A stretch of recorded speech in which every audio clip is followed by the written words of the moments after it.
কোন বসে? এ তো এই মুসলিম বসে। কোন বসে? হ্যাঁ মুসলিম পড়ে আছে। আমরা এখন আছি গো,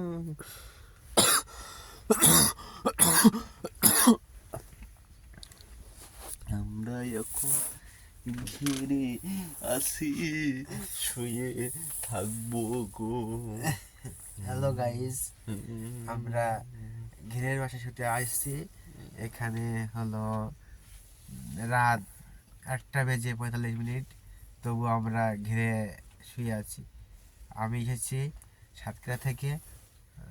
এখানে এই যে সেলিব্রিটি, এনাকে দেখতে এসেছি এবং এনার সাথে কথা বলতে এসেছি। ইনি একজন বিদেশি ভক্ত এবং দাড়ি লাগবে কীভাবে সে পরামর্শ দেবো বলে এখানে আমি এসেছি। কিন্তু দুঃখের বিষয়, আমাদের শুতে দিয়েছে, আমার ঘুম আসছে না এবং সমস্যা হচ্ছে। Okay okay okay, thanks for compliment. So guys, আমরা এখন ভিডিওটা অফ করতেছি। এখন আমরা Good night. ঘুমাবো, ঠিক আছে? ঠিক আছে, ঘুমাবো। ওকে, টাটা বলে দাও। Tata, okay, good night. Tata tata guys, tata.